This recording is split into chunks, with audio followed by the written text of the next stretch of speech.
Quand j'ai invité ma famille à ma cérémonie de remise de prix, ma sœur s'est moquée, nous n'avons pas le temps pour des récompenses stupides. Je vais à un concert ce soir. Maman a acquiescé. Papa a ajouté, ne nous en veux pas. J'ai simplement souri. D'accord. Ce soir-là, ce qu'ils ont vu en direct à la télévision les a laissés bouche bée devant l'écran, complètement abasourdis. Cela leur a fait comprendre. Trop tard. Je m'appelle Léa Moreau et, pendant la majeure partie de ma vie, ma famille a traité mes réussites comme un bruit de fond. Il y a quelques semaines, j'ai décidé de tester cela une dernière fois. J'ai envoyé un message dans notre conversation de groupe familial, disant que j'avais été invité à recevoir un prix national, que la cérémonie serait diffusée en direct et que cela signifierait beaucoup pour moi s'il venait ou, au moins, regardait.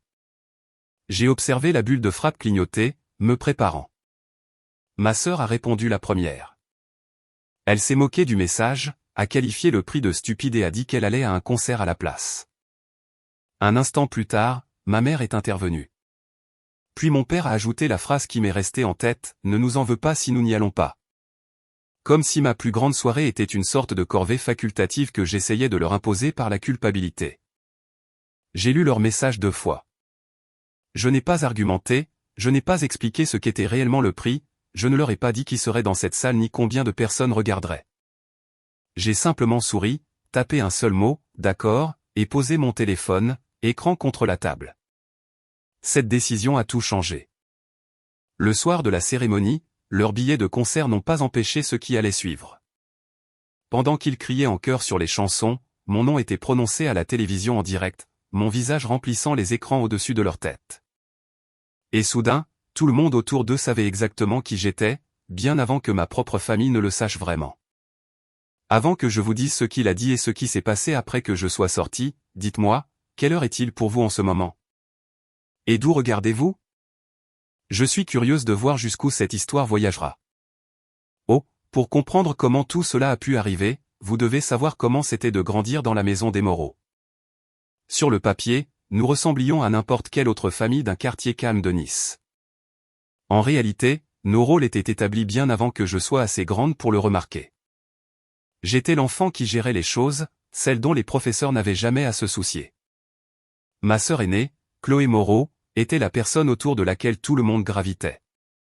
Si Chloé avait un match, une répétition, une nouvelle obsession, la semaine s'organisait autour de son emploi du temps. Mon jeune frère, Théo Moreau, était le petit dernier à qui on pardonnait presque tout tant qu'il faisait rire les gens. Ma mère, Isabelle Moreau, aimait plaisanter en disant qu'elle avait une star, une aide et un comédien. Elle ne voulait jamais être cruelle, mais cela vous indiquait exactement où je me situais. Mon père, Philippe Moreau, travaillait de longues heures et rentrait à la maison prêt à entendre parler de la dernière grande nouvelle de Chloé. J'ai appris très tôt que si je voulais passer du temps avec lui, je devais attendre qu'elle ait fini de raconter ses histoires. Cela a commencé modestement. Un projet dont j'étais fier était mis de côté parce que Chloé avait un tournoi à venir. Je mentionnais quelque chose de la classe, et mon père hochait la tête, puis se tournait pour poser des questions sur l'entraînement de Chloé. Quand Théo faisait une blague, tout le monde se tournait vers lui. Quand je parlais, les gens profitaient de ce moment pour se resservir à boire ou débarrasser les assiettes. Rien de tout cela n'était assez dramatique pour être qualifié d'injuste. C'était une série de choix silencieux qui m'ont appris que mes nouvelles passaient en second. J'ai cessé d'essayer de rivaliser avec les performances de Chloé et les facéties de Théo. Je suis devenue celle qui résolvait les problèmes avant que quiconque ne les remarque. Si un formulaire devait être signé, je m'assurais qu'il soit sur la table. Si Internet tombait en panne, je redémarrais le routeur. Si mes parents oubliaient un rendez-vous, je le leur rappelais. Plus je devenais responsable, moins ils semblaient me regarder directement. Ils aimaient les résultats, pas la personne qui les produisait. Ils voyaient une fonction fiable, pas une fille avec sa propre vie. Au lycée, je prenais rarement la peine de partager quoi que ce soit, sauf si un professeur imposait une réunion parents-professeurs et que les éloges devaient être faits à ma place. Chloé avait 3 ans de plus, et dans son monde, il y avait toujours un public. Les entraîneurs, les chefs de chœur, même les voisins parlaient d'elle avec le genre d'enthousiasme qui faisait rayonner mes parents. Quand quelqu'un à l'épicerie posait des questions sur notre famille, il commençait par la dernière performance de Chloé et les blagues de Théo. On ne parlait généralement pas de moi, à moins que la personne n'insiste. Je me disais que je n'avais pas besoin des projecteurs. Je me suis concentré sur la seule chose qui m'appartenait, résoudre les problèmes sans fanfare.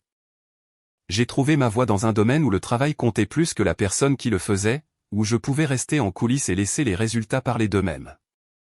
Cela correspondait à la version de moi-même que ma famille m'avait appris à être, la personne qui intervenait discrètement, arrangeait les choses et partait avant que quiconque ne s'en aperçoive. Les années ont passé ainsi. Les anniversaires, les vacances et les réunions de famille suivaient le même schéma. Les projets de Chloé donnaient le ton. Théo se laissait porter par son charme. Je maintenais tout en état de marche. Si je partageais une victoire, elle était accueillie comme un petit détail poli, puis l'attention se reportait sur ce que Chloé faisait cette semaine-là. Lorsque l'opportunité du prix national s'est présentée, cela ne semblait pas réel. Tout a commencé par un courriel d'un comité demandant plus d'informations sur un projet que mon équipe avait achevé. J'ai répondu à leurs questions et je suis retourné au travail. Même lorsqu'ils ont réécrit pour dire que j'avais été présélectionné, je ne me suis pas précipité pour le dire à mes parents. Je pouvais déjà imaginer comment la conversation se déroulerait. Au lieu de cela, j'ai gardé cela pour moi pendant que le processus se poursuivait. Il y a eu des appels téléphoniques, des entretiens et de longs formulaires me demandant d'expliquer pourquoi notre travail était important. Des personnes de l'organisation ont parlé à mon patron et à des collaborateurs qui avaient vu l'impact de près. Chaque étape faisait avancer les choses, et pourtant, je restais silencieuse à la maison. L'invitation officielle est arrivée un après-midi dans ma boîte de réception alors que j'étais entre deux réunions. Elle précisait la date de la cérémonie, le lieu et le fait que l'événement serait filmé et diffusé. Mon nom était là, d'une manière que je ne l'avais jamais vu auparavant, lié à quelque chose qui ne pouvait pas être écarté comme une petite victoire privée. J'ai fixé ce courriel pendant un long moment. Pour la première fois depuis des années, j'avais quelque chose que ma famille ne pouvait pas facilement minimiser, un moment qui existerait, qu'ils s'en soucient ou non. Pendant un bref instant, ce n'était qu'à moi. Au moment où cette invitation est arrivée dans ma boîte de réception, mon travail avait déjà discrètement changé ma vie depuis des années. J'ai fini dans les communications d'urgence parce que c'était le seul endroit où mon habitude de tout décortiquer devenait un atout. J'ai rejoint une petite équipe qui développait des logiciels pour les villes, des outils qui tentaient de gagner quelques secondes sur les temps de réponse lorsque les gens appelaient à l'aide. Ma partie était le moteur de routage, la pièce qui surveillait les schémas de circulation, la capacité des hôpitaux et l'historique des appels, puis suggérait où chaque ambulance devait se rendre. Dans une ville comme Nice, où les lumières des casinos restaient allumées toute la nuit et où les sirènes ne s'arrêtaient jamais vraiment, quelques secondes pouvaient séparer une frayeur d'une tragédie. La plupart de ce que je faisais se trouvait dans des dépôts de code que personne en dehors du bâtiment ne verrait jamais. Je passais des nuits blanches à parcourir les journaux d'appels et les flux de capteurs, à la recherche de schémas étranges qui pourraient ralentir une équipe. Quand le système fonctionnait, il n'y avait ni titre de journaux ni discours. L'écran d'un répartiteur s'illuminait d'une recommandation claire. Une équipe arrivait plutôt à la bonne porte, et la vie continuait. La première personne à avoir traité ce travail comme plus qu'un bruit de fond fut la docteure Hélène Reynard, la directrice de notre groupe de recherche. Elle a remarqué que je me portais volontaire pour les ensembles de données les plus complexes, les cas embrouillés qui rebutaient les autres. Au lieu de me dire de me détendre, elle m'a entraîné dans des conversations sur l'architecture et les modes de défaillance. Et elle a dit à voix haute que mon besoin de comprendre chaque détail était une force. Sous sa direction, notre projet a commencé comme un pilote discret dans une partie de la ville. Après la mise en service du logiciel, les chiffres au sein du département ont commencé à changer. Les temps de réponse moyens ont diminué. Moins d'appels étaient transférés entre les postes. Les répartiteurs envoyaient de courtes notes après des week-ends difficiles, disant qu'ils se sentaient moins impuissants. Nous lisions chaque message, réparions ce qui était cassé et déployions le système un peu plus loin chaque trimestre jusqu'à ce que nos cartes couvrent toute la métropole niçoise. La nomination pour le prix est venue de l'extérieur de notre bureau. Un coordinateur régional a extrait les données de l'année précédente, a créé des graphiques montrant combien de personnes avaient reçu des soins plus rapidement et a envoyé le dossier complet à un comité national qui suivait les innovations en matière de sécurité publique. Je ne savais même pas que mon nom était dans la conversation jusqu'à ce qu'Hélène me demande d'entrer dans une salle de conférence un après-midi et ferme la porte. Elle m'a dit que le comité voulait parler à la personne qui avait conçu le cœur du moteur de routage et que toutes les flèches dans leurs documents pointaient vers moi. Il y aurait des entretiens, a-t-elle dit, et un long processus d'examen dont j'entendrai surtout parler indirectement. J'ai ressenti l'envie familière de balayer cela d'un revers de main. Dans ma tête, ce n'était encore que du code, juste de la reconnaissance de forme, juste moi faisant la chose avec laquelle personne d'autre ne voulait passer autant d'heures. Hélène ne m'a pas laissé rester là. Elle m'a rappelé les gardes de nuit passés à regarder les tableaux de bord en direct, le bug tenace qui avait pris tout un week-end à tracer, la fois où un répartiteur avait appelé notre numéro d'astreinte en larmes parce que le nouveau système avait déplacé une équipe en position juste à temps. Si la reconnaissance venait, a-t-elle dit, ce serait moins pour des mathématiques astucieuses que pour avoir refusé d'abandonner un problème jusqu'à ce qu'il se comporte correctement. L'examen s'est étalé sur les mois suivants. Le comité a envoyé des listes de questions qui m'ont forcé à expliquer notre travail en langage simple. Ils ont demandé des chronologies anonymisées d'appels traités avec le nouveau système. Ils voulaient savoir ce que cela signifiait en termes humains pour une ambulance d'arriver quelques minutes plus tôt un soir de week-end chargé. Au bureau, nous continuions à livrer des mises à jour et à gérer des incidents pendant que la décision était prise quelque part bien au-dessus de nous.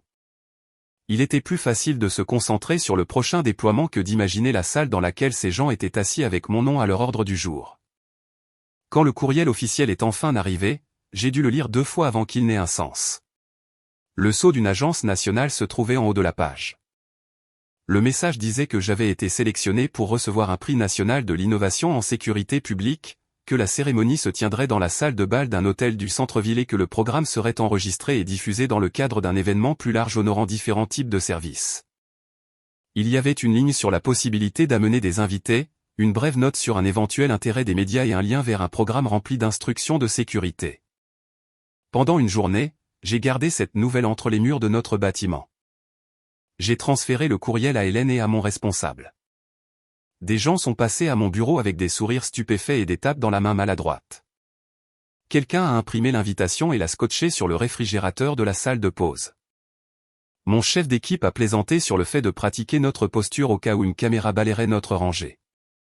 Hélène m'a serré l'épaule et a dit doucement que le prix ne changeait pas qui j'étais, cela signifiait simplement que d'autres personnes étaient enfin forcées de voir ce que j'avais fait sous leurs yeux. Ce n'est que ce soir-là, lorsque je me suis assise seule à ma table de cuisine avec le dossier d'information étalé devant moi, que la section sur les invités a cessé de sembler théorique. Au milieu de la page se trouvait une phrase simple, « Vous pouvez inviter jusqu'à 4 membres de votre famille ou amis. » J'ai fixé ces mots assez longtemps pour que la glace dans mon verre fonde. J'ai imaginé des chaises vides dans la rangée réservée à mon nom. J'ai imaginé mes parents et Chloé sous la lueur des néons de la promenade des Anglais, complètement inconscients de ce qui se passait de l'autre côté de la ville. Une partie de moi voulait garder tout cela pour moi, de la même manière que j'avais traité toutes les autres victoires qui ne correspondaient pas à leur idée d'un grand événement. Une autre partie de moi, la plus petite et la plus en colère, voulait qu'ils voient cela, qu'ils le comprennent ou non. Au moment où le ciel au-dessus de la baie était devenu complètement noir, j'avais pris ma décision. J'ai ouvert notre conversation de groupe familial, rédigé une invitation soignée et l'ai envoyée avant de pouvoir la réduire à quelque chose qu'ils pourraient ignorer. La nuit de la cérémonie est arrivée plus vite que je ne l'avais prévu. En fin d'après-midi, j'étais dans une chambre d'hôtel du centre-ville, debout devant un miroir en pied, pendant qu'une styliste épinglait le dernier bord d'une robe sombre. L'invitation demandait une tenue de soirée, le genre de look soigné que je ne voyais habituellement que dans les reportages d'actualité et les galas de charité. Sous les lumières douces de la pièce, je ressemblais à une version de moi-même que je reconnaissais à peine, quelqu'un que les gens pourraient vraiment s'arrêter et regarder un instant avant de passer leur chemin. En bas, l'événement se déroulait déjà. Des badges de sécurité, des tables d'enregistrement et des programmes imprimés transformaient le hall en un labyrinthe contrôlé. Des membres du personnel avec des casques se déplaçaient entre les groupes d'invités. Chaque personne présente représentait une catégorie de services, santé publique, éducation, infrastructure, intervention d'urgence. Mon nom se trouvait dans la section centrale du programme, niché entre des personnes dont je n'avais lu le nom que dans des briefings. J'ai suivi les mouvements comme les organisateurs nous l'avaient appris pendant la répétition, rencontrer la coordinatrice, remettre son téléphone pendant quelques minutes pendant qu'il confirme vos détails, poser pour une photo rapide devant une bannière avec trop de logos, accepter un badge avec votre nom et le mot « lauréate » en dessous, et suivre un membre du personnel dans la salle de bal où des caméras attendaient sur des trépieds silencieux. La salle semblait irréelle. Des tables rondes remplissaient le sol, chacune marquée de petits cartons. Une estrade basse longeait le mur du fond avec un simple pupitre en son centre. Au-dessus, 3 grands écrans pendaient comme des murs supplémentaires, prêts à afficher des noms, des séquences vidéo et le flux en direct dont les organisateurs ne cessaient de parler. Je savais qu'un de ces écrans afficherait mon visage plus tard. Je savais aussi exactement qui ne serait pas dans les rangées en dessous. Notre section était près du centre de la salle. Hélène m'y a rejointe, une présence stable dans un simple costume noir, imperturbable face au faste qui nous entourait. Les membres de mon équipe sont arrivés les yeux écarquillés, me serrant la main ou me donnant une tape sur l'épaule en prenant place. Pendant quelques minutes silencieuses, le bruit de la salle s'est estompé. Tout ce que je sentais, c'était le poids du moment qui m'oppressait de toutes parts. Le programme a commencé par des discours de responsables qui avaient fait de ce genre de scène leur deuxième maison. Ils ont parlé de service, de sacrifice et du travail invisible qui maintient les villes en fonctionnement. J'écoutais, à moitié présente, à moitié ailleurs. J'essayais de ne pas imaginer mes parents et Chloé franchissant les portes. J'essayais de ne pas les imaginer se glissant dans les sièges vides à côté de mes collègues. J'avais envoyé le message. Ils avaient fait leur choix. Ce soir ne concernait pas les chaises vides. Lorsque la catégorie des services d'urgence a été annoncée, mon attention est revenue brusquement dans la salle. Une courte vidéo a été diffusée sur les écrans, montrant des répartiteurs à leur console, des équipes se faufilant dans la circulation et des images satellites de réseaux urbains la nuit. Un narrateur a expliqué ce que faisait notre logiciel en termes larges et prudents. Ils ont mentionné mon nom une fois, de manière claire et neutre, et j'ai senti le coude d'Hélène frôler le mien. Puis le présentateur a lu la carte dans sa main, décrivant un système de routage qui a raccourci les temps de réponse moyens des ambulances dans toute la métropole niçoise. Il y avait une phrase sur les vies atteintes plus tôt, sur l'importance des secondes lorsque les gens appellent à l'aide. Finalement, il a prononcé mon nom complet et m'a demandé de monter sur scène. Marcher jusqu'au pupitre, c'était comme se déplacer sous l'eau. Les applaudissements ont monté et se sont fondus en un seul son. Les lumières de la scène effaçaient les contours de la foule, ne laissant que des formes et des éclairs. J'ai accepté une plaque de verre qui captait la lumière et une poignée de main d'une personne dont je connaissais le titre, mais dont le visage ne semblait pas tout à fait réel.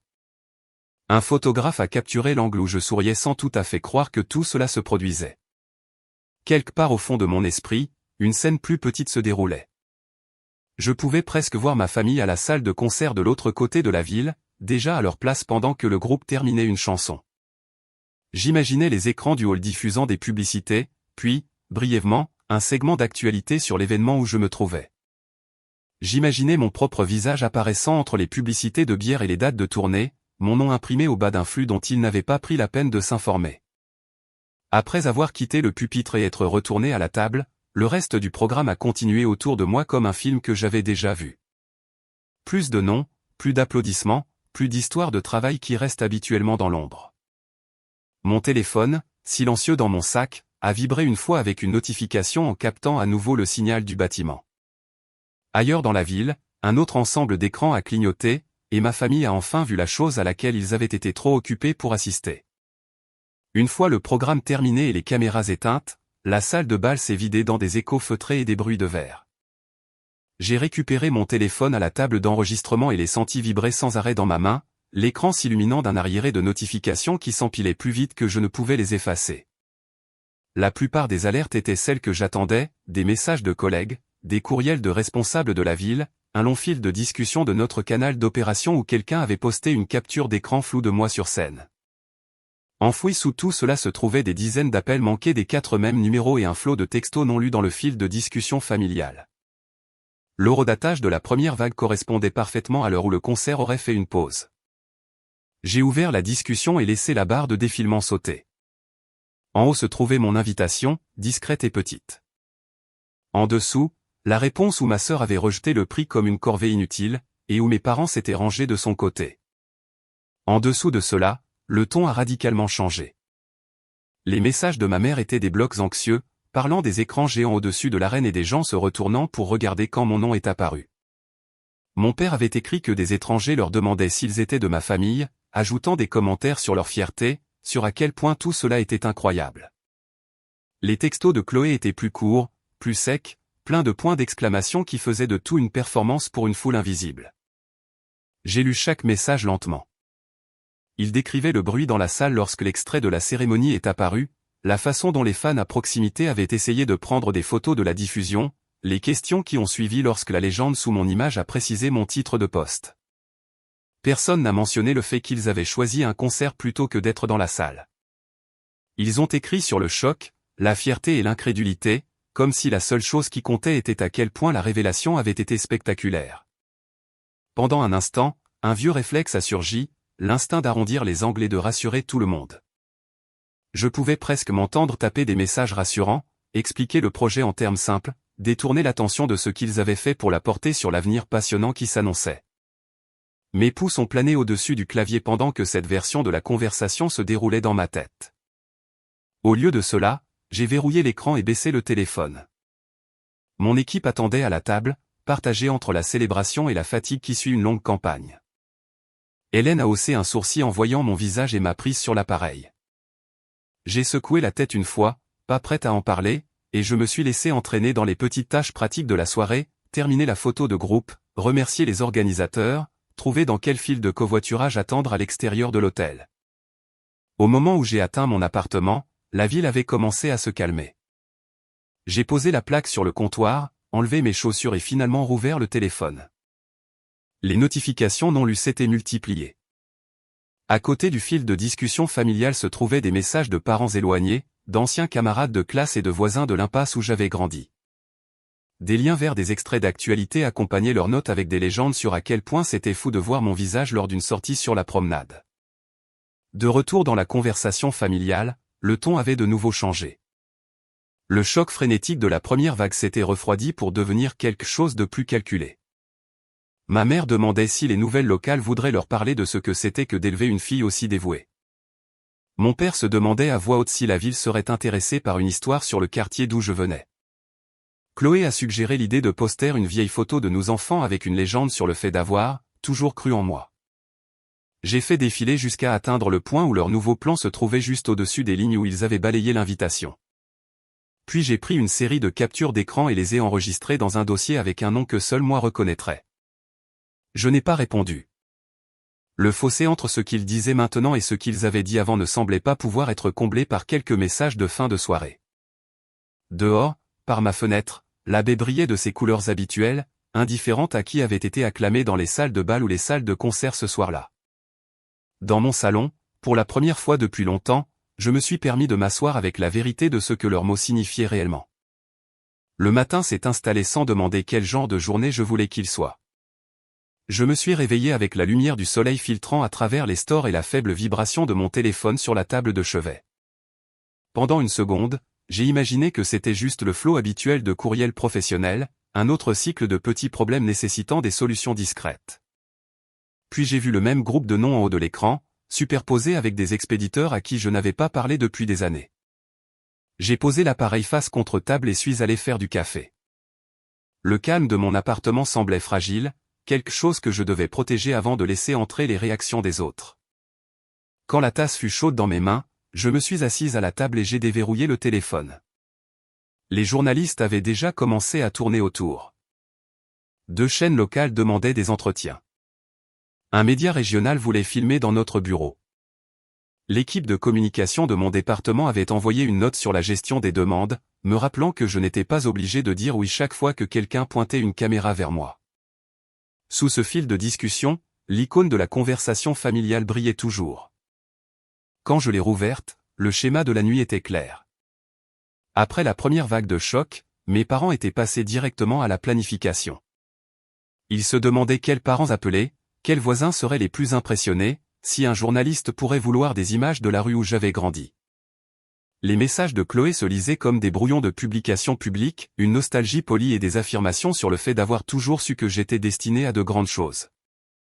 Théo avait ajouté quelques réactions éparses, comme s'il essayait de garder son équilibre sans choisir de camp. J'ai fait défiler tout cela jusqu'à atteindre la ligne vide en bas. Tout ce que j'écrirais là serait relu et intégré à l'histoire qu'il raconterait sur nous. La différence maintenant, c'était que je comprenais enfin que j'avais mon mot à dire sur l'accès qu'ils auraient à la version de moi que le monde venait de rencontrer. J'ai tapé lentement, vérifiant chaque ligne avant de la laisser. J'ai gardé le message court. J'ai reconnu que la cérémonie avait été un grand moment, que oui, c'était étrange de voir mon visage sur des écrans dans des endroits où je n'avais jamais mis les pieds. Puis j'ai fixé une limite. J'ai dit que je ne voulais pas d'entretiens axés sur notre vie de famille, que je ne participerais pas à des reportages sur mon enfance, et que toute histoire que j'accepterais de raconter se concentrerait sur le travail et sur les personnes qui en dépendaient. J'ai aussi dit que cela faisait mal de les voir se démener pour trouver des moyens de profiter de quelque chose qu'ils avaient été si prompts à rejeter. Je n'ai pas cité leurs réponses précédentes. Je n'en avais pas besoin. Elles étaient là dans l'historique de la conversation, et les personnes les plus déterminées à les ignorer étaient celles qui les avaient tapées. J'ai terminé en leur demandant de ne pas contacter mes collègues ou quiconque du département et en disant que si un journaliste les approchait, j'espérais qu'ils choisiraient l'honnêteté plutôt que l'image. Quand j'ai appuyé sur envoyer, l'indicateur de frappe est apparu presque immédiatement. Pendant quelques secondes, il a clignoté, comme si personne ne pouvait vraiment décider qui devait parler en premier. Finalement, la réponse de ma mère est arrivée dans un bloc de texte serré qui tentait de couvrir tous les angles à la fois. Elle a insisté sur le fait qu'ils étaient, juste excités, qu'ils étaient fiers, à leur manière, que je réfléchissais trop comme d'habitude. La réponse de mon père est venue ensuite, plus sèche. Il a écrit que je ne devais pas leur dire comment parler de leur propre fille, qu'ils avaient beaucoup sacrifié au fil des ans, qu'ils n'appréciaient pas d'être fait passer pour un méchant un soir qui aurait dû être une célébration. Chloé n'a pas envoyé de paragraphe. Elle a plutôt envoyé quelques messages, chacun plus vif que le précédent, m'accusant d'être ingrate, d'essayer de les embarrasser, d'agir comme si je m'étais élevée toute seule. Leurs mots ont eu moins de force qu'ils n'en auraient eu même un an plus tôt. Au lieu de remodeler ma perception de ce qui s'était passé, ils sonnaient comme des échos d'une pièce dont j'étais déjà sorti. Je les ai lus, j'ai attendu de voir si une partie de moi voulait replonger dans l'argument familier de qui avait fait quoi pour qui, et je n'ai ressenti qu'une sorte de clarté lasse. J'ai fermé la conversation sans répondre et j'ai rouvert le courriel de notre équipe de communication. Ils avaient joint un petit guide médiatique sur les limites et le fait de ne pas se sentir obligé de partager des détails qui me mettaient mal à l'aise.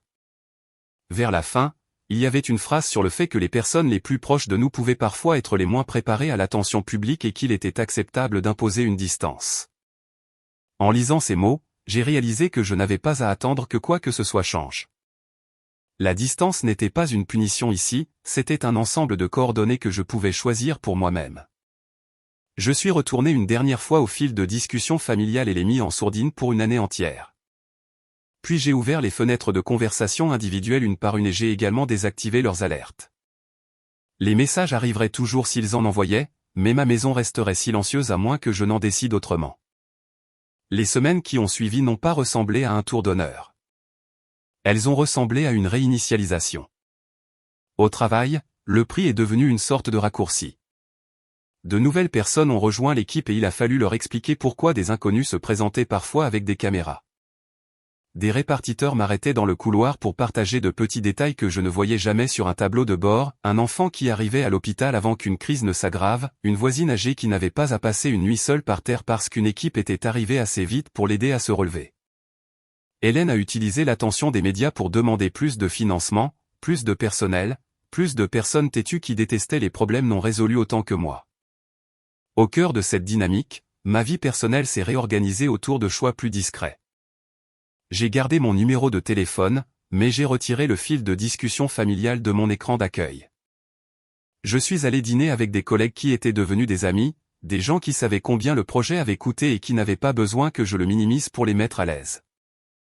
J'ai rencontré des étudiants en visite au département, j'ai répondu à leurs questions sur l'épuisement professionnel et le sens, et je leur ai dit clairement que le travail comptait plus que n'importe quel titre de journal. Parfois, des bribes de mon ancienne vie refaisaient surface. Une connaissance commune mentionnait que mes parents avaient encadré une coupure de presse et l'avaient accrochée dans le salon. Quelqu'un de notre rue d'origine envoyait un message direct disant que ma mère parlait de moi sans arrêt lors des réunions de quartier, en omettant désormais toujours la partie où elle avait manqué la cérémonie. Une fois, un cousin éloigné a transféré un long courriel que mon père avait écrit sur le fait d'élever une fille, qui n'a jamais eu besoin de grand-chose de nous, comme si la distance était un sujet de fierté. J'ai lu ces mises à jour indirectes comme je lirais un bulletin météorologique pour une ville que je ne prévoyais plus de visiter. Elles décrivaient des conditions qui ne pouvaient pas me faire de mal à moins que je n'y retourne. J'ai choisi de ne pas le faire. Chloé a essayé une autre approche. Quand elle a réalisé que je ne répondais pas dans la conversation de groupe, elle a commencé à poster sur moi en ligne, en identifiant mon compte sur de vieilles photos et en écrivant des légendes sentimentales sur le fait d'avoir, toujours cru en ma petite sœur. Je lui ai envoyé un seul message direct, mon premier en des mois, déclarant clairement que je ne voulais pas que notre relation soit présentée de cette manière, et que si elle continuait, je la bloquerais partout et demanderais à l'équipe juridique du département d'intervenir si nécessaire. Elle a retiré les identifications. Elle a continué à poster, mais sans mon nom. Voilà à quoi ressemblent les conséquences dans mon monde. Pas de scène publique ou de confrontation dramatique, juste une série de portes fermées. Mes parents pouvaient se vanter auprès de quiconque voulait bien les écouter, mais ils ne pouvaient pas me joindre directement. Chloé pouvait jouer la nostalgie pour son public, mais elle ne pouvait pas réécrire ce qui s'était réellement passé. Théo pouvait rester sur la touche aussi longtemps qu'il le voulait, mais le chemin pour revenir dans ma vie quotidienne avait été coupé la nuit où ils avaient décidé qu'un concert importait plus que d'être présent. Ce qui est resté ouvert, ce sont les parties de ma vie que j'ai choisies intentionnellement. J'ai continué à travailler sur le système de routage et les projets qui ont suivi. Je me suis porté volontaire pour encadrer des stagiaires qui me rappelaient la version de moi-même qui, autrefois, était assise dans une chambre d'enfant, apprenant tranquillement à un ordinateur à écouter. J'ai rejoint un petit groupe qui examinait les incidents évités de justesse et essayait d'apprendre de chacun d'eux, non pas parce qu'un comité pourrait le remarquer, mais parce que quelque part à l'autre bout d'un appel, un inconnu attendait. S'il y a une leçon à tirer de tout cela, ce n'est pas que le succès répare le passé ou que la reconnaissance publique guérit la négligence privée. Il ne fait ni l'un ni l'autre. Le vrai changement est survenu lorsque j'ai cessé de traiter l'attention de ma famille comme un prix que je devais continuer à mériter.